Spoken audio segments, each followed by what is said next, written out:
Ang pork kilawin o kilawing baboy ay isang ulam na maaari mong gawin gamit ang inihaw na tiyan ng baboy.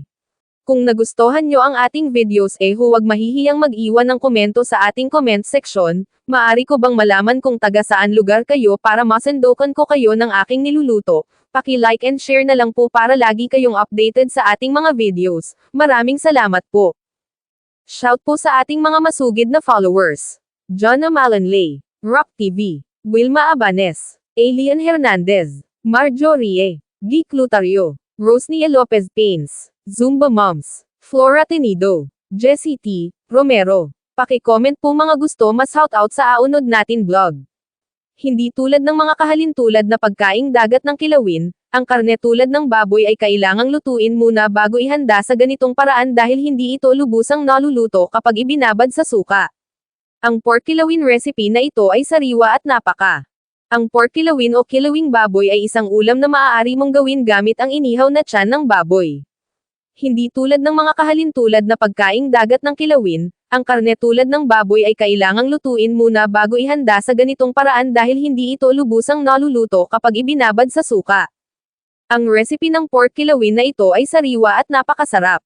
Masarap ito kapag kinakain kasama ng puting bigas. Maaari rin itong maging pampaganya at perpektong pulutan. I like my pork kilawin spicy, so I added some chopped red chilies para sumipa ang spice. Kung ayaw mo ng maanghang na pagkain, maaari mo pa ring tangkilikin ang pork kilawin ng walang pampalasa. Ang suka ng tubo ay ang aking unang pagpipilian, ngunit maaari kang palaging pumili ng puting suka. Siguraduhing laging may asukal para balansehin ang lasa. Nakagawa ka na ba ng sarili mong pork kilawin dati? Pareho ba ang iyong pamamaraan sa kung ano ang mayroon kami dito? Kung hindi, ikalulugod naming malaman kung paano mo ginawa ang iyo.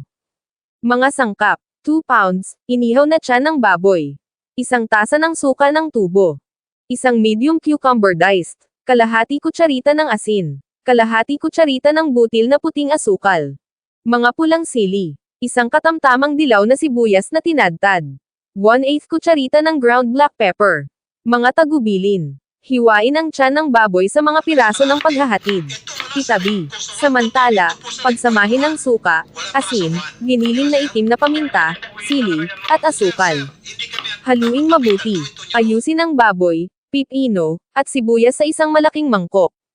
Idagdag ang pinaghalong suka. Haluin. Hayaang manatili ito ng 30 minuto hanggang 1 oras. Ilipat sa isang serving plate, maglingkod. Ibahagi at magsaya.